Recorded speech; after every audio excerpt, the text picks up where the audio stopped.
There is a quantum state that most people will never hear about, not because it is hidden, but because it contradicts nearly everything you have been taught about how to get what you want. It is not superposition. It is not entanglement. It is not the observer effect, although all of those play a role in what I am about to share with you. The state I am referring to has no official name in the physics literature, but it has been demonstrated in laboratories, described in contemplative traditions for thousands of years, and it operates in your life right now, whether you recognize it or not. It is the state of coherent non-interference, and once you understand what it actually is and how it functions, the entire mechanism behind what people loosely call effortless abundance stops being a fantasy and starts being something as predictable as gravity. But here is the part that will challenge you. To enter this state, you have to do something that feels deeply counterintuitive, something your nervous system will resist, something your culture has trained you to see as laziness, weakness, or giving up. You have to stop trying so hard, not reduce your effort, not try smarter instead of harder. Stop. And I do not mean that as a bumper sticker. I mean it as a precise instruction with a precise mechanism underneath it. And by the end of this, you will understand exactly why that instruction works and exactly how to follow it without falling into passivity. Let me begin with what happens inside a laboratory, because the physics is where this stops being philosophy and starts being observable. In 1999, a team at the Weizmann Institute of Science in Israel conducted a version of the double slit experiment that added something most popular explanations leave out. They did not simply observe whether electrons behaved as particles or waves. They varied the intensity of the observation itself. They used what is called a witch path detector, a device that could be tuned to measure the electron's trajectory with more or less precision. And what they found was not simply that observation collapsed the wave function. That was already known. What they found was that the degree of collapse was directly proportional to the degree of measurement. A faint detection produced a partial collapse. A strong detection produced a full collapse. The interference pattern, that beautiful signature of quantum possibility, did not vanish in a binary switch. It degraded gradually, in exact correspondence with how much information was being extracted from the system. Sit with that for a moment. The universe does not simply respond to whether you are watching. It responds to how hard you are watching. It responds to the intensity of your informational grip on the system. Now translate that out of the laboratory and into your life, carefully, because this is where most people make the metaphor too loose and lose the precision that makes it useful. When you fixate on an outcome, when you grip it with the full force of your attention and your anxiety and your need, you are performing the energetic equivalent of a high-intensity measurement. You are collapsing possibility. You are forcing the field of potential into a single narrow trajectory, the one your fear has already mapped out. And just like the electron at the Weizmann Institute, the interference pattern, the rich, multi-dimensional spread of ways your desire could arrive, degrades in direct proportion to the force of your grip. If this idea of collapsing your own possibilities is resonating, here is something deeper I want to share with you.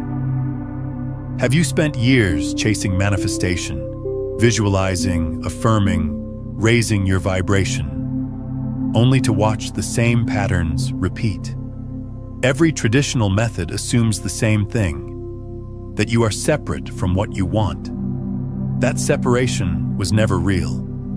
You were chasing a signal you were already broadcasting. Beyond the frequencies, a quantum guide to consciousness mastery walks through all 9 frequencies, from the dense transmissions trapping you through the ascending currents to the master frequencies where consciousness becomes the field. Every method you tried sent a signal outward. This one tunes the signal you already are. Every day you delay, your nervous system broadcasts the same old signal, and breaking free gets harder. So move on it tonight. The link is in the pinned comment below. Now let us go even further into the mechanics of how this grip shapes your reality. This is not a metaphor I am stretching to fit. This is the actual structure of the phenomenon. The interference pattern is possibility. Measurement is fixation. And the finding is unambiguous. More fixation means less possibility, not as a spiritual platitude, but as a demonstrated relationship between information extraction and wave behavior. So when someone tells you to stop trying so hard, they are not giving you permission to be lazy. They are telling you to stop collapsing your own wave function. They are telling you to reduce the informational intensity of your grip on the outcome so that the full interference pattern of abundance can express itself. But understanding this intellectually is not enough. Your mind can agree with every word I have just said, and your body can remain locked in the old pattern, gripping, scanning, measuring, collapsing, because the pattern of trying hard is not stored in your thoughts. It is stored in your nervous system. It lives in the tightness of your jaw when you think about money. It lives in the shallow breath you take when you check your bank account. It lives in the micro-tension between your shoulder blades when you sit down to do work you hope will finally be enough. If this is already shifting something in you, take a moment to hit the like button and subscribe so you do not miss what comes next. And this is where the second piece of science becomes essential, because it explains why the body holds this pattern even when the mind has released it, and it reveals the precise mechanism through which release actually works. In the early 2000s, the HeartMath Institute began publishing research on what they called cardiac coherence. Their central finding was that the heart generates an electromagnetic field roughly 60 times greater in amplitude than the brain's electromagnetic field, and that this field changes its structure based on emotional state. When a person is in a state of anxiety, frustration, or effortful striving, the heart's rhythm becomes erratic, what they call an incoherent pattern. The electromagnetic signal broadcast by the heart in this state is disordered, chaotic, fragmented. But when a person shifts into a state of genuine appreciation, ease, or trust, the heart rhythm becomes smooth and sinusoidal. The electromagnetic field becomes coherent. And here is the part that matters. A coherent signal carries information farther, more efficiently, and with less degradation than an incoherent one. Think about what that means in the context of the Wiseman experiment. Your heart is broadcasting an electromagnetic signal into the field around you at all times. When that signal is incoherent, driven by striving and anxiety and the desperate need to make something happen, it is the equivalent of a high-intensity, noisy measurement. It collapses possibility. It narrows the channel. It degrades the interference pattern. But when that signal becomes coherent, driven by ease and trust, and the genuine release of outcome fixation, it does something entirely different. It stops collapsing. It allows the wave function to remain open. It lets possibility express its full spread. This is the state I am calling coherent non-interference. It is not passivity. It is not resignation. It is not sitting on your couch waiting for a check to arrive. It is a precise physiological and energetic configuration in which your body stops broadcasting the signal that collapses your own possibilities. And when that signal stops, something extraordinary happens. The field responds. Now I want to be very specific about what I mean by the field responds, because this is where a lot of teachings become vague and lose credibility. I am not talking about a mystical force that reads your wishes and delivers them like a cosmic Amazon. I am talking about something much more interesting and much more grounded. Your nervous system processes roughly 11 million bits of sensory information per second. Your conscious mind is aware of roughly 40 to 50 of those bits. That means 99.996% of the information available to you in any given moment is being processed below the threshold of conscious awareness. Your subconscious is receiving, filtering, and responding to an ocean of data that your conscious mind never sees. Opportunities, connections, patterns, openings, they are arriving constantly. The question is not whether they exist. The question is whether your filtering system is letting them through. And here is what decades of research in selective attention and cognitive neuroscience have demonstrated. Your filtering system, the reticular activating system in your brainstem, prioritizes information that matches your current emotional and cognitive state. When you are in a state of anxious striving, your RAS is tuned to threat signals, scarcity cues, evidence that you are not doing enough, confirmation that the world is hard and resources are limited. It literally filters out the opportunities that do not match the frequency of your distress.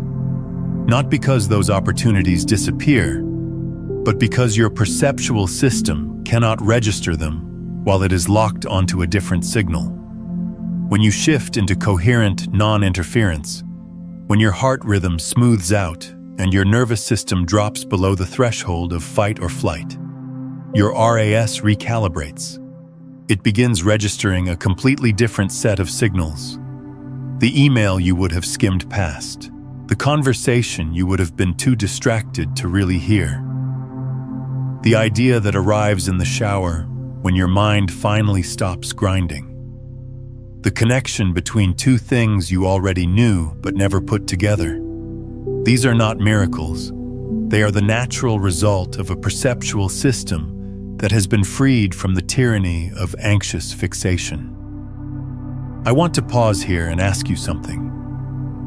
Where in your life right now do you feel that grip the most? That tightness around an outcome you have been trying to force into existence? Drop it in the comments. Name it.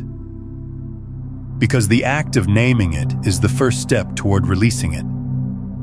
So effortless abundance is not effortless in the sense that nothing happens.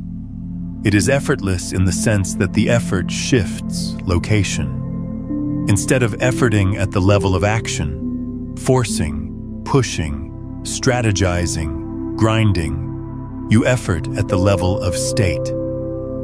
You do the precise, demanding, unglamorous work of shifting your nervous system out of incoherent striving and into coherent allowing. And then action arises from that state. But it is a completely different kind of action. It is action that feels like movement rather than struggle. It is action that has the quality of water finding its way downhill rather than being pumped uphill against gravity. Let me make this concrete, because I promised you specificity and I intend to deliver it. There is a phenomenon in physics called quantum tunneling. In classical mechanics, if a particle does not have enough energy to cross a barrier, it cannot cross. Period. The barrier is absolute. But in quantum mechanics, particles routinely appear on the other side of barriers they do not have enough energy to cross. They do not go over the barrier. They do not go around it. They pass through it, as if the barrier, for a brief moment, simply was not there. The mechanism behind tunneling is the wave nature of the particle. Because the particle exists as a probability wave, and because probability waves do not drop to zero at the boundary of a barrier, but instead decay exponentially through it, there is always a non-zero probability that the particle will be found on the other side. The thinner the barrier and the lower the energy gap, the higher the probability. But even thick barriers with significant energy gaps can be tunneled through. It just becomes less likely, not impossible. Now here is what I want you to notice about tunneling. The particle does not try harder. It does not accumulate more energy to brute force its way through the barrier. It does not develop a strategy for barrier penetration. What happens is that its wave nature, its fundamental existence as a spread of probability rather than a fixed point, allows it to appear where classical physics says it cannot be. The very quality that makes tunneling possible is the quality of not being fixed, not being collapsed, not being pinned to a single definite state. This is exactly what happens in your life when you stop collapsing your own wave function through anxious fixation. The barriers that seemed absolute, the financial ceiling you could not break through, the relationship pattern you could not escape, the creative block you could not push past. These barriers are real at the classical level of fixed, effortful, particle-like behavior.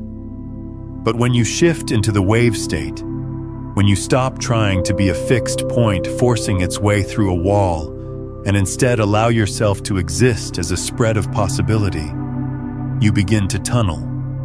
You begin to appear on the other side of barriers you did not have enough energy to cross through force. I have seen this happen in ways that look like coincidence to the outside observer, but feel like inevitability to the person experiencing them. The job offer that arrives the week after you finally stopped desperately applying. The creative breakthrough that comes the morning after you surrendered the project and went for a walk. The financial opening that appears precisely when you released your death grip on the numbers. These are not rewards for giving up. They are the natural consequence of a system that was finally allowed to operate in its wave state, rather than being forced into its particle state by the intensity of your measurement. But I want to be honest with you about something, because this is where the teaching gets difficult and where most people fail. The instruction to stop trying so hard sounds simple. It is one of the hardest things a human being can do. And the reason it is so hard has nothing to do with willpower or discipline. It has to do with the nervous system's relationship to safety. Your body does not grip outcomes because it is foolish. It grips outcomes because at some point in your history, the absence of control was associated with danger. Maybe you grew up in an environment where resources were genuinely scarce, and vigilance was the difference between eating and not eating. Maybe you experienced a loss that taught your nervous system that if you do not hold on tightly, things disappear. Maybe you absorbed the ambient anxiety of a culture that equates relaxation with irresponsibility and ease with moral failure.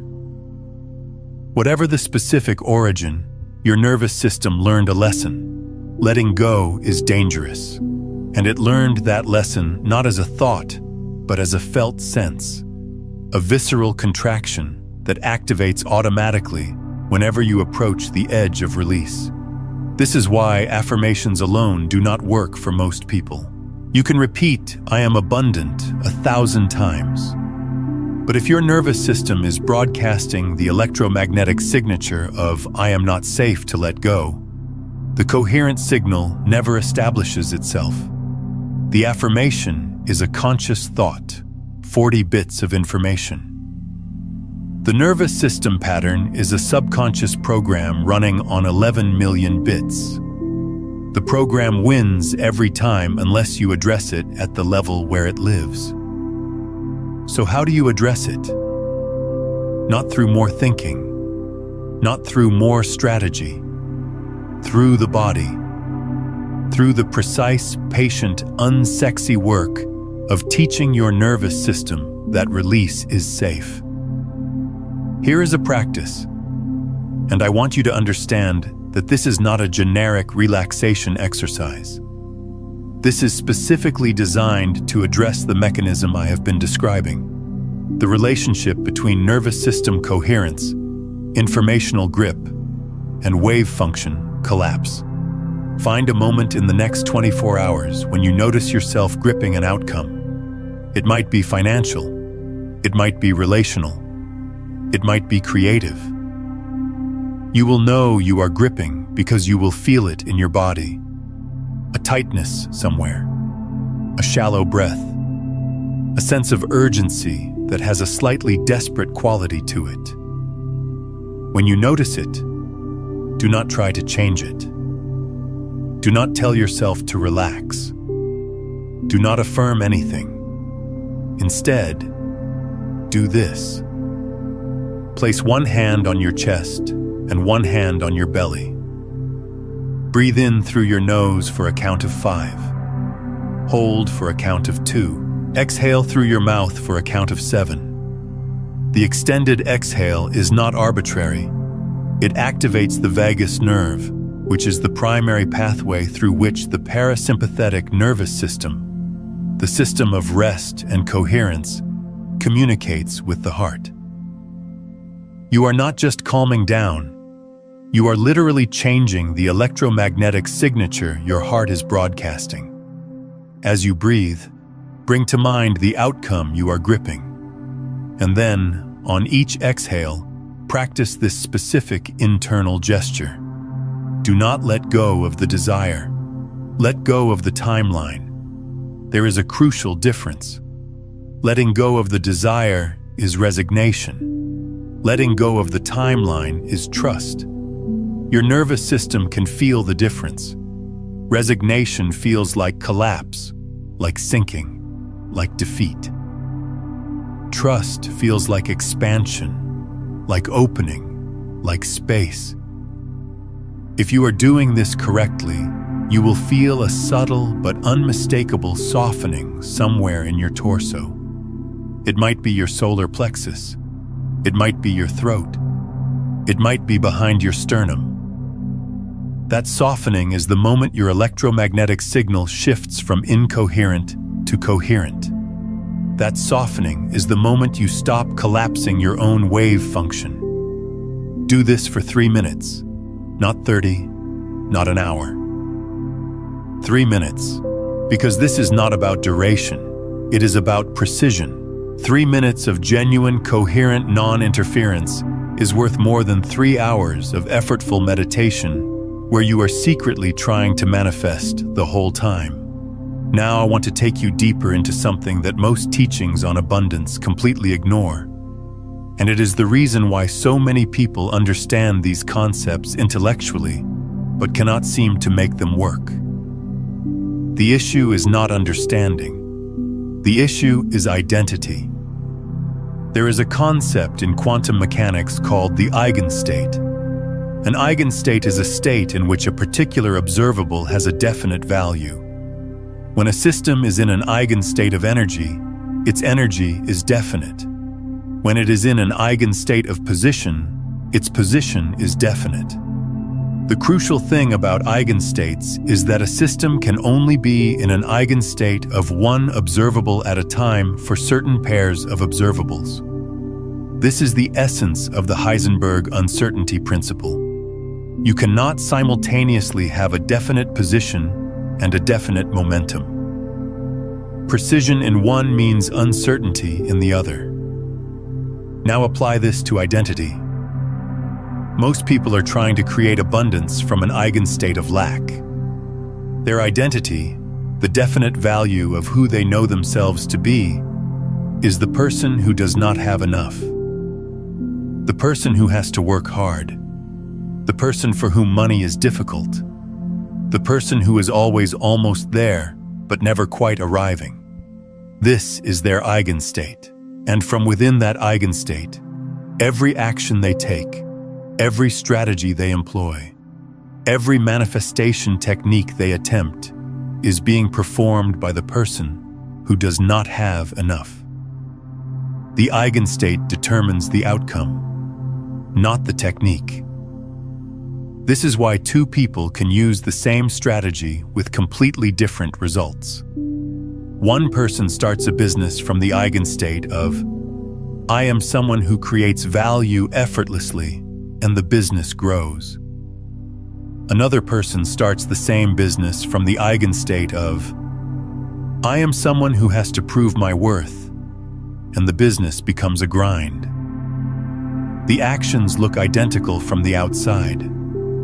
The eigenstate is completely different, and the eigenstate is what the field responds to, because the eigenstate is the actual informational content of the signal you are broadcasting.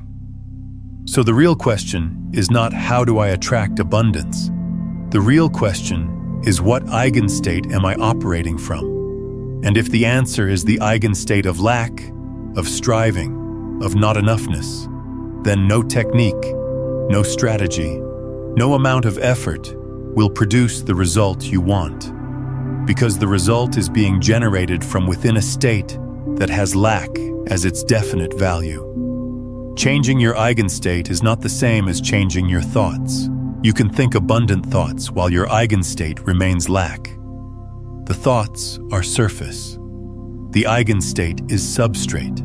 It is the felt sense of who you are at the level below thought, at the level where your nervous system makes its fundamental assessment of your relationship to the world. Am I safe or threatened? Am I enough or insufficient? Am I the river, or am I standing on the bank trying to redirect the river with my hands? And this is where the teaching circles back to the body, because the eigenstate is not stored in your beliefs. It is stored in your physiology. It is the baseline tension in your muscles. It is the default rhythm of your heart. It is the habitual depth of your breath. It is the set point of your nervous system, the place it returns to when you are not actively trying to be somewhere else. This is why I keep emphasizing the body, not because the mind is unimportant, but because the mind can lie. You can think you have shifted when you have not. You can believe you have released when your body is still gripping, but the body does not lie. The body is the instrument through which the eigenstate expresses itself, and it is through the body that the eigenstate is changed. Let me ask you this. Have you ever had a moment, even a brief one, where you completely stopped trying and something you wanted simply showed up? Tell me about it in the comments, because those moments are not accidents. They are evidence that what I am describing is already operating in your life. Let me introduce another piece of science here that illuminates this beautifully. In the 1990s, the neuroscientist Benjamin Libet conducted a series of experiments that demonstrated something deeply unsettling to our usual understanding of free will. He found that the brain's readiness potential, the electrical buildup that precedes a voluntary action, begins approximately 350 milliseconds before the person becomes consciously aware of their intention to act. In other words, the body decides before the mind knows it has decided. The conscious experience of choosing comes after the neural process of choosing has already begun. This has been replicated and extended many times since. The implication is profound. Your conscious intentions are not the origin of your actions. They are the narration of actions that have already been initiated at a deeper level. And that deeper level is precisely what I have been calling the eigenstate. It is the pre-conscious configuration of your nervous system that determines what you will do what you will notice, and what you will attract before your conscious mind even enters the conversation. So when I tell you that effortless abundance is a state, not a strategy, I am being precise. The state, the eigenstate, the pre-conscious configuration of your nervous system is the actual causal agent. The strategies, the techniques, the actions, these are downstream effects. They are the narration, not the origin.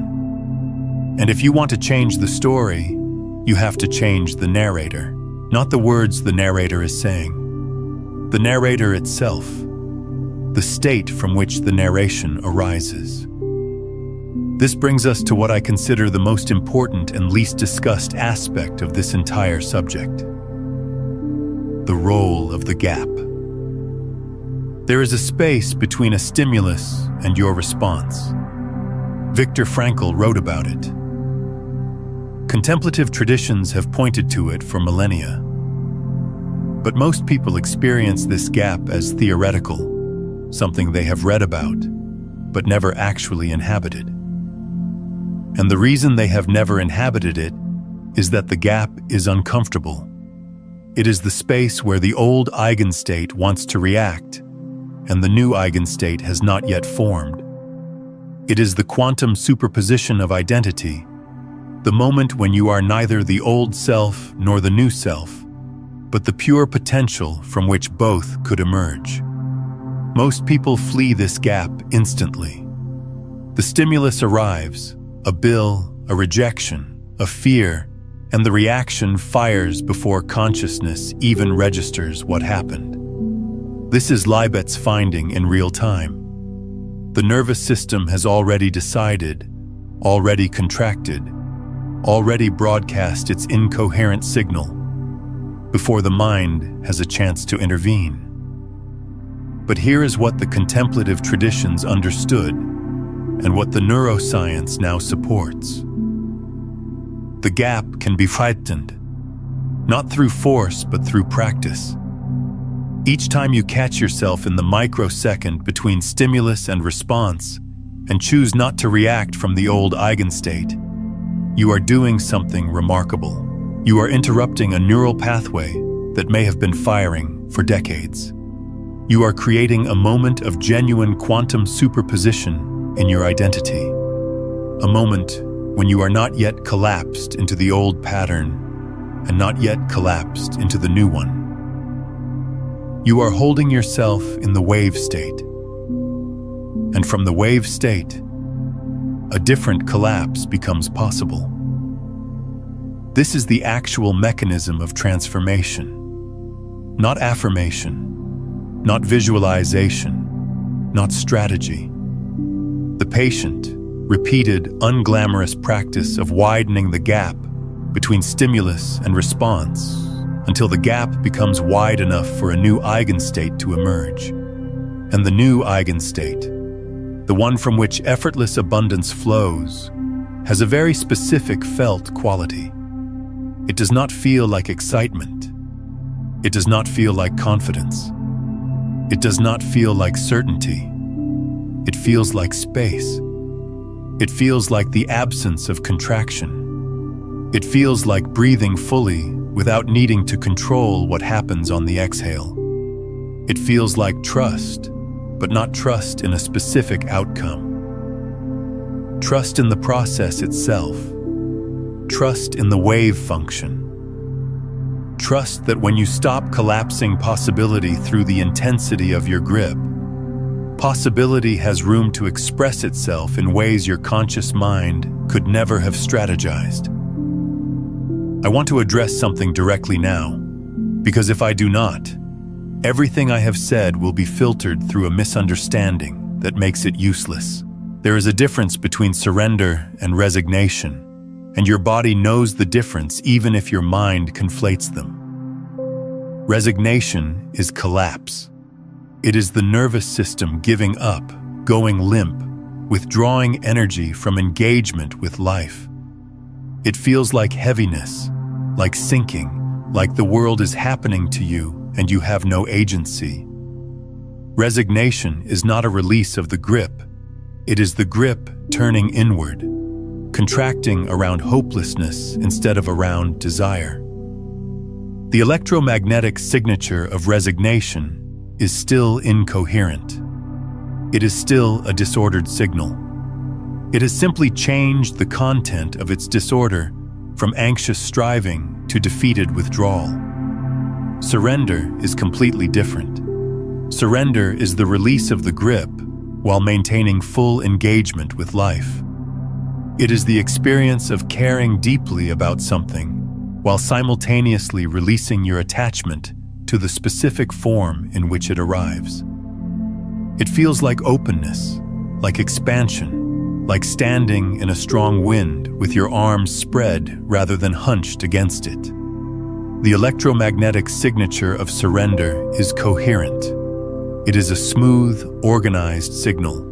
It is the signal that allows the wave function to remain open. Your body can distinguish these two states instantly. Resignation makes your chest cave inward and your energy drop. Surrender makes your chest open and your energy rise. If you are practicing letting go and you feel yourself sinking, you are resigning, not surrendering. Come back to the breath. Come back to the extended exhale. Come back to the specific instruction I gave you earlier. Let go of the timeline, not the desire. Feel for the opening rather than the collapse. Now let me bring this full circle with one more piece of physics that ties everything together. In quantum field theory, the vacuum state, what we colloquially call empty space, is not empty at all.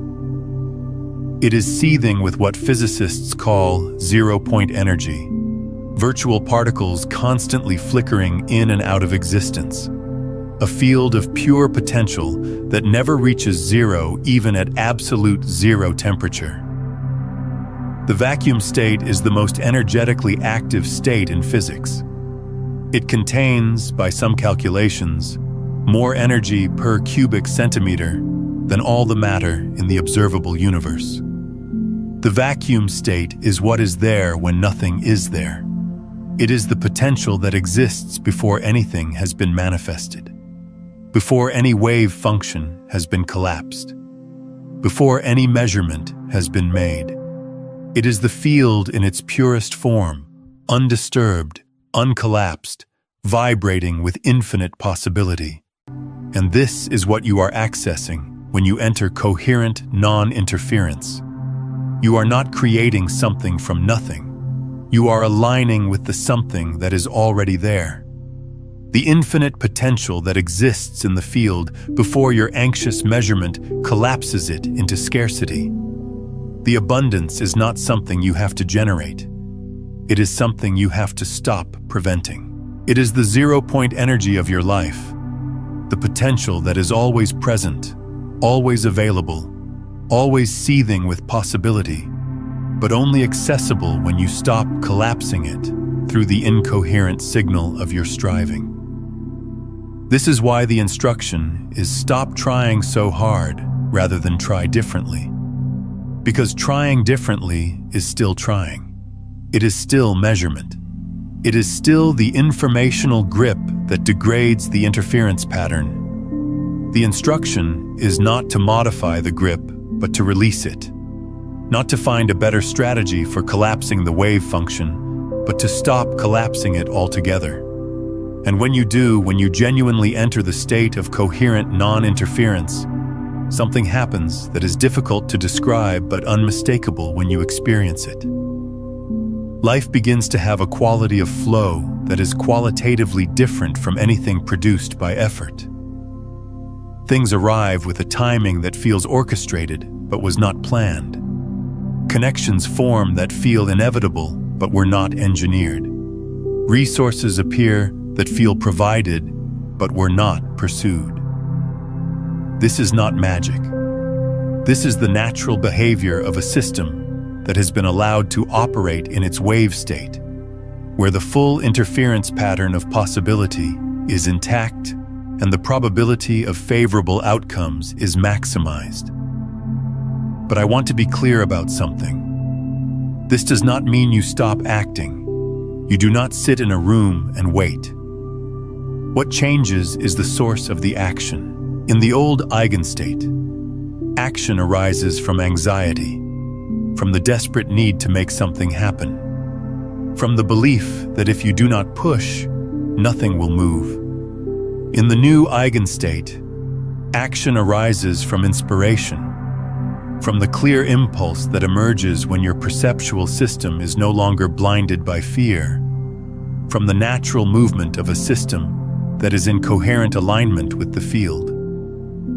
The action that arises from coherent non-interference has a completely different quality.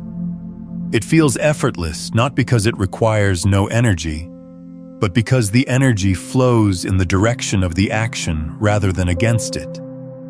It is the difference between swimming downstream and swimming upstream. Both require movement, but one feels like struggle and the other feels like being carried. And here is the final piece, the one that makes this permanent rather than temporary. The reason most people experience moments of flow and then lose them is that they treat the state as something to achieve rather than something to maintain. They have a breakthrough, they feel the shift, abundance begins to flow, and then they do something that seems logical but is actually fatal. They start gripping the state itself. They start trying to hold on to the feeling of ease. They start measuring whether they are still in flow. And the measurement, the grip, the anxious monitoring of their own state collapses the very thing they are trying to preserve. Permanence does not come from holding on. Permanence comes from deepening the neural pathways of release, until release becomes the default rather than the exception. It comes from practicing the gap so many times that the gap becomes wider than the reaction. It comes from returning to the breath, to the extended exhale, to the coherent signal, so consistently that your nervous system rewires its baseline. Not overnight, not in a weekend workshop. Through the patient, daily, undramatic practice of choosing the wave state over the particle state, again and again, until the wave state is no longer something you do, but something you are. This is what it means to lock into the frequency of effortless abundance permanently. It is not a one-time shift. It is a gradual, irreversible rewiring of your nervous system's default state. Each time you practice coherent non-interference, you lay down neural pathways that make the next practice easier. Each time you widen the gap between stimulus and response, you strengthen the neural architecture of choice. Each time you release the timeline while holding the desire, you teach your body that trust is safe. And over time, weeks, months, the accumulation of these micro-practices reaches a tipping point where the old eigenstate of striving simply cannot sustain itself against the weight of the new pattern. This is not theory. This is neuroplasticity. The brain physically restructures itself in response to repeated experience. The neural pathways you use most become the neural pathways that fire most easily. If you spend years in the eigenstate of anxious striving, those pathways become superhighways, and the pathways of ease become overgrown trails. But the reverse is equally true. Every moment of genuine, coherent non-interference is a moment of trail clearing, of path building, of laying the neurological foundation for a permanent shift in your default state. So here is what I want to leave you with. Not a promise, not a guarantee, a practice and an understanding. The understanding is this: effortless abundance is not a reward for good behavior. It is not a prize for positive thinking. It is not a cosmic payment for spiritual practice. It is the natural, default, inevitable behavior of a system that has stopped interfering with itself. It is what happens when the wave function is allowed to remain open.